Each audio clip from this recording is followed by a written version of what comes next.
halkaas nagala socotaan waa barnaamijka TV-ga TV-ga garow idin keenaya khiyaartana daawanaysa haatan Yube gabdhaha qurba joogta ee ka soo jeeda degmada Yube ee gobolka Sanaag ayaa 12kii bishan Maarso ee sanadkan 2020 waxa ay gaareen nooca loo yaqaano ambulance-ka u iibiyeen xarunta caafimaadka hooyada iyo dhallaanka ee degmadaas Yube waxaana ay ku wareejiyeen guddiga magaalada iyo maamulka xaruntaasi hadaba Aamina Saalax Ducaale oo kamida gabdhahaasi gaariga u iibiyay xarunta caafimaadka ee hooyada iyo dhallaanka oo warantay barnaamijka TV-ga TV-ga ayaa dawladda Puntland iyo qaybaha kala duwan ee bulshada waxa ay sidoo kale ka codsatay inay ka qayb qaataan dhismaha isbitaalka guud ee degmadaas Yube oo isagana la qorsheynayo in la dhiso xasan dhagayare ayaa warbixin arrintaasi ku saabsan inoo soo diray haweenka Soomaaliyeed waxay kaalin weyn ka qaateen horumarka dalka kadib sanooyin uu dalku ahaa dawlad la'aan waxaana ay haweenku tuurta u riteen waxbarashada da'yar badan oo Soomaaliyeed oo dawlad la'aan indhaha ku kala qaaday sanadkii 1991 markii ay dhacday dawladdii dhexe ee dalka sidoo kale haweenka ayaa kaalin weyn ka qaatay caafimaadka iyo nolosha qoysas badan oo Soomaaliyeed oo ay saameeyeen dagaaladii sokeeye ee ka dhacay dalka sidoo kale haweenka ayaa kaalin laba ilaawana ka qaatay dib u dhiska dalka gabdhaha qurba joogta ee degmada Yube ee gobolka Sanaag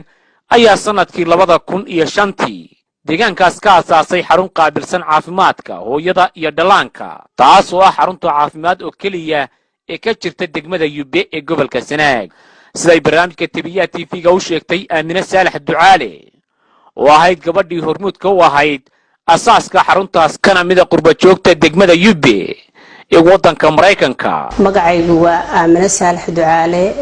waxaan aad iyo aad ugu mahadcelinayaa TV-ga Puntland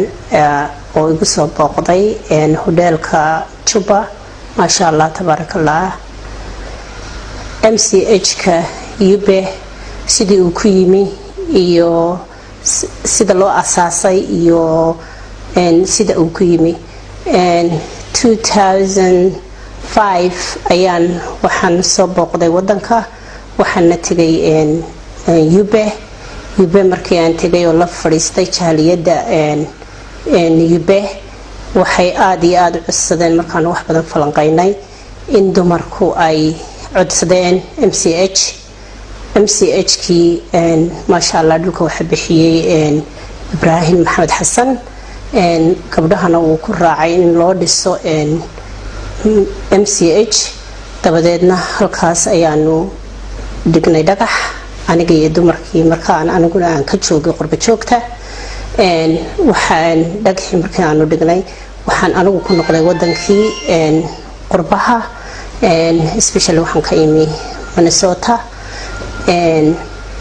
marka US iyo gabdhihii joogay iyo gabdhihii UK joogay ma sha Allah UK markan dadkii aanu soo wada nimi oo aanu ka wada hadalay wixii aan anigu soo arkay sidan MCH-ka soo dhagax dhigay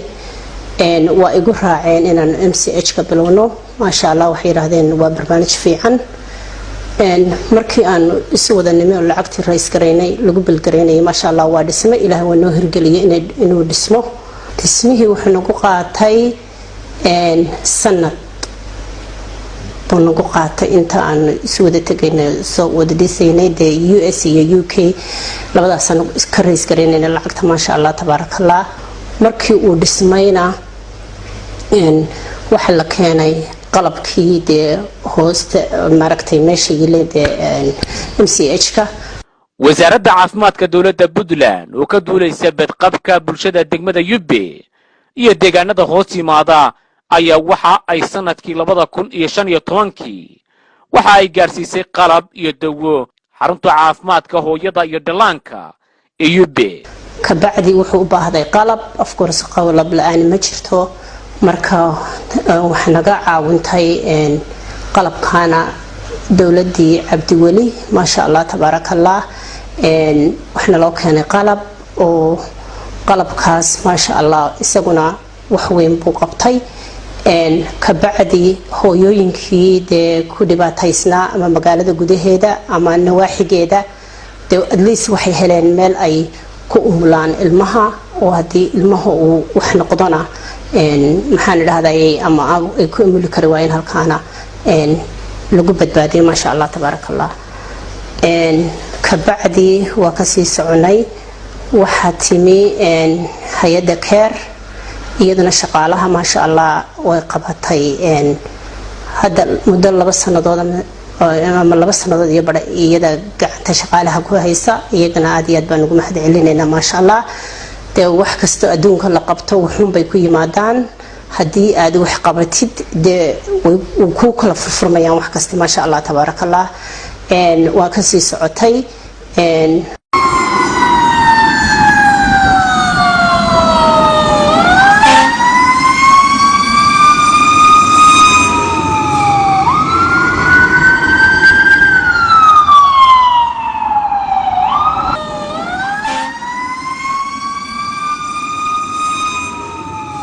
si loo tayeeyo xaruntan ayaa 12 bishan aan ku jirno ee sanadka 2020 waxaa gabdhaha qurba joogta ee degmada Yube waxa ay gaari ambalaasa oo ay xaruntan u iibiyeen waxay ku wareejiyeen maamulka degmada Yube guddiga iyo maamulka gacanta ku haya xarunta caafimaadka hooyada iyo dhalaanka ee Yube markii MCH-kii waxay uga sii gudubtay inaan hadana rays gareyno lacag ambalaaskii waayo waxa difficult noqday hooyadii jirtay magaalada Yube nawaaxigeeda oo ama meel fog jirta oo maaragtay hoos loo daadagayo rabrab lagu soo qaadayo hooyada korka la keenayo waxay noqonaysaa difficult in maaragtay loo keeno de MCH-ka hadaan loo haynin ambalaas markiiba taagan oo loola cararayo marka de waa loo diraa gawaari laakiin gawaaridu waa gaari doonaysa waqti dheer qaadanaysa ma sha Allah tabarakallah hablihii qurba joogta ahaa ee awalba intaas oo dhan soo qabatay waqtigaas oo dhan soo socotay waxay sii sameeyeen in fikrad la isu keeno in ambalaaskii hadana la soo iibiyo juhdi badan baa gelaya of course iyo waqti badan lacagta waqti badan baa gelaya inta la isu ureeyo la soo imanayo bad finally ma sha Allah tabarakallah I'm proud dadkii sida uu sameeyay ambalaastii waa la iibiyay waa la keenay marka waxaan geynay Yube hadda taala ma sha Allah waxaan rabaa dadka kale ee maaragtay qurba joogta wadanka kale joogta iyo nawaaxiyada Yube iyo agagaarkeeda iyo meel walbaba in sidaas oo kale la isugu tashado oo wax la wada qabsado ambalaaskii hadda waa u available Yube marka Yubena way taala ma sha Allah hooyooyinkii intii la sugayay ee ay tagayeen meel kale masaafo dheer laga doonayay oo marka gaari iyo wax la doondoonay inta hooyadaba waqti ay ka qaadato ama iyadiiba dhibaatooto ama ilmihii wax kaga dhacaan hadda way u fududaatay MCH-ki bay ku jirtaa ambalaastii marka any minute oo loo baahdo ayay tagaysaa soo qaadaysaa aad iyo aad baan ugu faraxsanahay waxaan u mahad celinayaa hablaha qurba joogta ee intaas oo dhan aanu ku wada qabnay maanta maaragtay fikirka ilaa inta la eg la keenay haahay labaduba waa ka qayb qaateen waxa jirta iyadana guddi MCH-ka gacanta ku haysa oo dhakhtarkii leh oo gabdhihii neersta leh oo gabdhihii umlisooyinka iyaguna leh maxaan dhahdayay qayb kasta iyo wax kasta oo goob caafimaad leedahayba ay u dhagan tahay agabkeeda iyo dadka ka shaqeynayaaba aad iyo aadna sida aan uga soo helay hadda markii aan ambalaaska freeze wareejinayay waxaan soo arkay MCH-ka shaqaalaha ma sha Allah qofna qof ma ka dhaco you cannot imagine sida loo shaqeynayo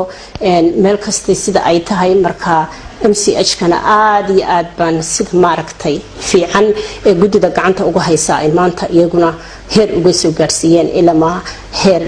maxaan dhahdayay ay guddida oo dhan isku wada xidhan tahay iyo MCH-ka guddideeda sidoo kale Aamina Saalax Ducaale ayaa dowladda Puntland iyo dadka alle wax siiyay ka codsatay in lagala qayb qaato dhismaha cisbitaal weyn oo ay rabaan in ay degmada Yube ka hirgeliyaan bulshada deegaanka Yube ee qurbaha iyo dalka hadda marka maadaama ay intaas oo marxaladada ay soo martay oo marxalad walba lagu guuleystay maanta ilaa ambalaas ay leedahay MCH-ki waxaan aad iyo aad u codsan lahaa inay isu bedesho cisbitaal weyn anybody oo doonaya inuu ka qayb qaato haddii ay noqon lahayd dhismaha iyo qalabkaba waxaan si ay isugu bedesho maaragtay xarun hadda cisbitaal ah oo weyn oo qof walba lagu daweyn karo qalabka iyo iyo inta kaleba in lagala soo qayb galo anybody oo nagala soo qayb gali kara annaguna qaybtayada baan qaadanayna insha Allah bidmillaahi kariim. ugu dambeyntiina Amina Saalax Ducaale ayaa u mahad celisay cid kasta oo gacan ka geysatay dhismihii qalabayntii xarunta caafimaadka hooyada iyo dhallaanka Yubbe